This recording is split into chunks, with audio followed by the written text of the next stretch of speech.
ಇದು ಯಾರಿಗೆ ತಾನೇ ಇಷ್ಟವಿಲ್ಲ. ಇದು ಬದನೆಕಾಯಿ ಎಣ್ಣೆಗಾಯಿ. ಹಾವೇರಿಯಿಂದ ಬಂದ ನಮ್ಮ ರೇಣುಕಮ್ಮ ಈಗ ಎಣ್ಣೆಗಾಯಿ ಮಾಡುತ್ತಿದ್ದಾರೆ. ನೋಡಿ ಅದರ ಮಸಾಲ ಹೇಗೆ ಮಾಡಿಕೊಳ್ಳೋದು ನೋಡಿಕೊಳ್ಳೋಣ ಬನ್ನಿ. 25ರಿಂದ 30 ಬ್ಯಾಡಗಿ ಮೆಣಸು, ಒಂದು ಸ್ವಲ್ಪ ಕಡಲೆ ಬೀಜ, 1 ಚಮಚ ಮೆಂತೆಕಾಳು, 1 ಚಮಚ ಕೊತ್ತಂಬರಿ ಕಾಳು, ಸ್ವಲ್ಪ ಜೀರಿಗೆ. ಇದನ್ನು ಜೀರಿಗೆ ಮತ್ತು ಮೆಂತೆಯನ್ನು ಸ್ವಲ್ಪ ಎಣ್ಣೆ ಹಾಕದೆ ಹಾಗೇ ಹುರಿದಿಟ್ಟುಕೊಂಡಿದ್ದಾಳೆ. ಅದಕ್ಕಾಗಿ 2 ಏಲಕ್ಕಿ, 1 ತುಂಡು ಚಕ್ಕೆಯನ್ನು ಇದೇ ಮಸಾಲೆಗೆ ಈ ಬಾಣಲೆಗೆ ಹಾಕಿಕೊಂಡು ಅದನ್ನು ಎಣ್ಣೆ ಹಾಕದೆ ಹುರಿದಿಟ್ಟುಕೊಳ್ತಾ ಇದ್ದಾಳೆ. ನಾನು ಕೇಳಿದೆ ಅವರ ಊರಲ್ಲಿ ಹೇಗೆ ಎಣ್ಣೆಗಾಯಿ ಮಾಡುತ್ತೀರಾ, ನಾನು ವಿಡಿಯೋ ಮಾಡುತ್ತೇನೆ ಎಂದು. ಅದಕ್ಕಾಗಿ ವಿಶೇಷವಾಗಿ ನಮ್ಮ ಮನೆಯಲ್ಲಿದ್ದಂತಹ ರೇಣುಕಮ್ಮ ಈಗ ನಮಗೆ ಎಣ್ಣೆಗಾಯಿ ಮಾಡಿ ತೋರಿಸ್ತಾ ಇದ್ದಾರೆ. ನೋಡಿ ಇದು ಚೆನ್ನಾಗಿ ಹುರಿದಾಯಿತು. ಪರಿಮಳ ಬರುವಷ್ಟು ಕೊತ್ತಂಬರಿ ಎಷ್ಟಿದೆ, ಒಂದು ಅರ್ಧ ಕಪ್ ಮೇಲೆ ಆಗುತ್ತಲ್ಲ, 1 ಕಪ್ ಅಂದಾಜಿ. ಕೊತ್ತಂಬರಿ ಬೀಜ ಅದು ಕೂಡ ಸ್ವಲ್ಪ ಚೆನ್ನಾಗಿ ಹುರಿಕೊಂಡು ಸ್ವಲ್ಪ ಪರಿಮಳ ಬಂದ ಮೇಲೆ ಚೂರು ಎಣ್ಣೆ ಹಾಕೊಳ್ಳೋದ.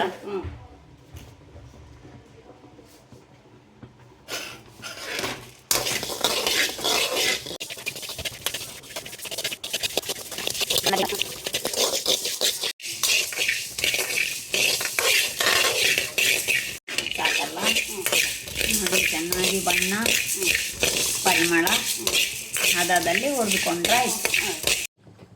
1/4 kg ಇರ್ಬೋದು ಇದರಲ್ಲಿ. 1/4 kg ಕಡಿಮೆ ಇದೆ, 1/4 kg ಸ್ವಲ್ಪ ಕಮ್ಮಿ ಇದೆ. ಇದು ಖಾರ ಬೇಕಿದ್ದವರು ಅದಕ್ಕೆ ಇನ್ನೊಂದು ಗುಂಟೂರು ಮೆಣಸು ಹಾಕ್ಬೋದಾ? ಹಾಕ್ಬೋದು. ಖಾರ ಬೇಕಂದ್ರೆ ಹೀಗೆ ಅದನ್ನು ಹುರಿದು ಇದಕ್ಕೆ ಮಿಕ್ಸ್ ಮಾಡ್ಬೋದು, ಇಲ್ಲ ತರಿಸ್ಬೋದು. ಪ್ಯಾಕೆಟೇ ಸರಿ ಬರಲ್ಲ, ಚೆನ್ನಾಗಿರಲ್ವಾ? ಚೆನ್ನಾಗಿರಲ್ಲ.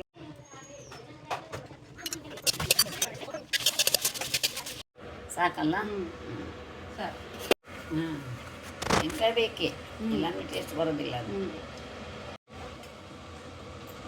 ಕಡಲೆಕಾಯಿ 1/4 ಕಪ್ಪು, 8-10 ಕೊಬ್ಬರಿ ಚಿಲಕುಗಳು, ಅದನ್ನು ಕೂಡ ಚೂರು ಎಣ್ಣೆ ಹಾಕಿ ಹುರಿದುಕೊಂಡ್ಲು.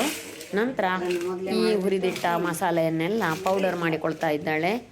ನೋಡಿ ಮಿಕ್ಸಿ ಜಾರಿನಲ್ಲಿ ಚೆನ್ನಾಗಿ ಪೌಡರ್ ಮಾಡಿಟ್ಟುಕೊಂಡರೆ ಇದು ಎಣ್ಣೆಗಾಯಿಗೆ ಬೇಕಾದಂತಹ ಡ್ರೈ ಮಸಾಲ ಪೌಡರ್ ತಯಾರಾಯಿತು. ಇದಕ್ಕೆ ಉಪ್ಪು ಕೂಡ ಹಾಕಿಕೊಂಡ್ಲು. ಈಗ ಚೆನ್ನಾಗಿ ನೋಡಿ ಪರಿಮಳ ಭರಿತ ಎಣ್ಣೆಗಾಯಿ ಪೌಡರ್ ಇದು ಪರಿಮಳ ಬರ್ತಾ ಇದೆ. ಸರಿ ಇದೆ, ಚೆನ್ನಾಗಿದೆ. ಈಗ ನೋಡೋಣ ಇನ್ನು ಹೇಗೆ ಮುಂದೆ ಮಾಡ್ತಾಳೆ ಏನು. ಕಡಲೆ ಬೀಜವನ್ನು ಕೂಡ ಹುರಿದಿಟ್ಕೊಳ್ತದ್ದನ್ನು ಸ್ವಲ್ಪ ಕರಿಬೇವಿನ ಸೊಪ್ಪು ಹಾಕಿಬಿಟ್ಟು ಸ್ವಲ್ಪ ಜೀರಿಗೆ ಹಾಕಿ ಅದನ್ನು ಕೂಡ ಇದು ಬದನೆಯನ್ನು ಹೇಗೆ ಈ ಥರ ಹಚ್ಚಿದೆಯಲ್ಲ.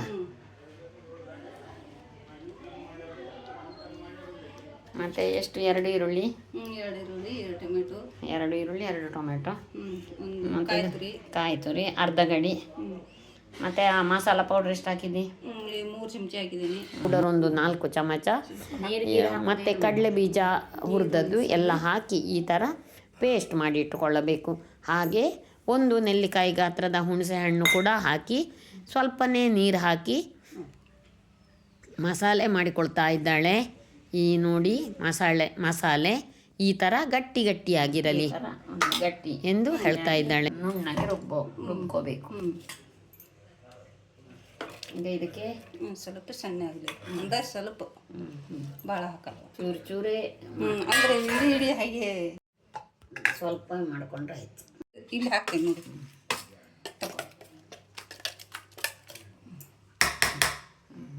ತಯಾರಾಯ್ತು ಈಗ. ಸಾಕು. ಎಲ್ಲದಕ್ಕಾಗುವಷ್ಟು ಹಾಕೋದು ಈಗ ಇದರಲ್ಲಿ. ಇದಕ್ಕೆ ಹಾಕೋದು. ಉಪ್ಪು ಕಡಿಮೆ ಆದ್ರೆ ಹಾಕೋಬೋದು. ಇಷ್ಟು ಬೆಲ್ಲ ಬೇಕಲ್ಲ? ಬೇಕು. ಇಷ್ಟು 150 ಗ್ರಾಮ್ ಹಾಕ್ಬೋದು. ಇಷ್ಟೇ.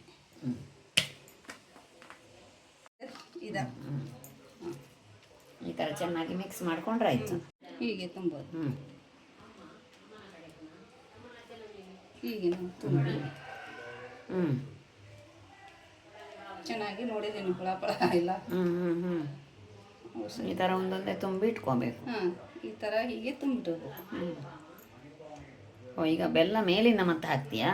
ಹಾಂ, ಕುದಿಯ ಮುಂದೆ ಆಮೇಲೆ ಓ ಸರಿ ಸರಿ, ನಾನು ಇದಕ್ಕೆ ಹಾಕೋಣ. ಇಲ್ಲ ಇಲ್ಲ, ರಾಸ ಆಗುತ್ತಲ್ಲ ಅದೆಲ್ಲ, ಹ್ಞೂ ಹ್ಞೂ ಹ್ಞೂ ಇದ್ರಾಗಿ ಕರೆಕ್ಟ್ ಆಗುತ್ತೆ. ಹೌದು, ಈ ಥರ ಮಾಡಿಲ್ಲ ನಾನು.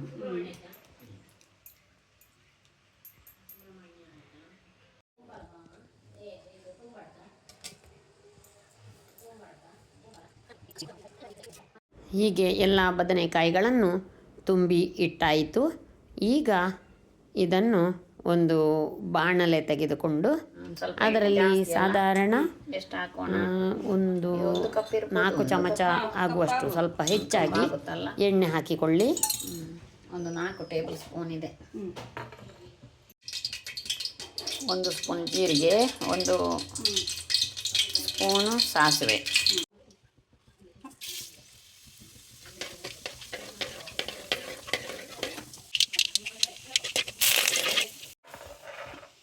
ಈಗ ಸಿಡಿದಾಯಿತು, ಸಾಸಿವೆ ಸಿಡಿದಾಯಿತು. ಈಗ ಇದಕ್ಕೆ ತುಂಬಿದಂತಹ ಬದನೆಕಾಯಿಯನ್ನು ಒಂದೊಂದು ಹಾಕಿ ಮೇಲಿನಿಂದ ಮಸಾಲೆ ಕೂಡ ಹಾಕಿಕೊಳ್ಳಬೇಕು. ನೋಡಿ, ಎಲ್ಲವನ್ನು ಆ ಒಗ್ಗರಣೆ ಹಾಕಿದ ಎಣ್ಣೆಯಲ್ಲಿ ಬಿಟ್ಟಾಯಿತು. ನಂತರ ಇದಕ್ಕೆ ಮುಳುಗುವಷ್ಟು ನೀರು, ಮಿಕ್ಸಿ ತೊಳೆದ ನೀರಿನನ್ನು ಹಾಕಿಕೊಳ್ಳೋಣ. ಹಾಗೆಯೇ ಸಟ್ಟುಗದಿಂದ ಒಮ್ಮೆ ಜಾಗರೂಕವಾಗಿ ಅದನ್ನು ತಿರುಗಿಸಿಕೊಳ್ಳೋಣ. ತಿರುಗಿಸಿಕೊಂಡಾದ ನಂತರ ಮುಚ್ಚಿ ಬೇಯಿಸಲು ಹೇಳುತ್ತಿದ್ದಾಳೆ ರೇಣುಕಮ್ಮ.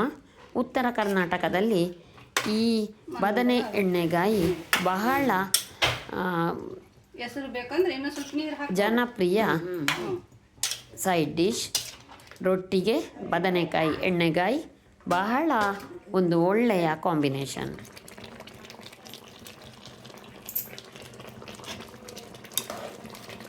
ನಡುವಷ್ಟ ಉರುತ್ತಿದೆ.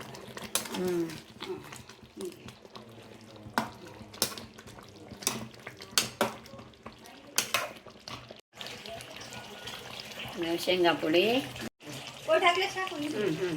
ಹಾಕು ಒಟ್ಟು ಹಾಕ್ಲೆ ಸ್ವಲ್ಪ ಇದೆ, ಭಾಳ ಆಗಲ್ವಾ? ಅದಿರಲಿ ಅಂತಲ್ಲ, ಸಾಕೋಣ. ಈಗ ಮೇಲಿನಿಂದ ಶೇಂಗಾ ಪುಡಿ ಮಾಡಿಟ್ಟಿದ್ದಲ್ಲ ಅದನ್ನು ಹಾಕಿದ್ಲು. ಇದು ಒಂದು ರುಚಿ ಕೊಡಲು, ಪರಿಮಳ ಬರಲು ಮೇಲಿನಿಂದ ಹಾಕಿರುವಂಥದ್ದು.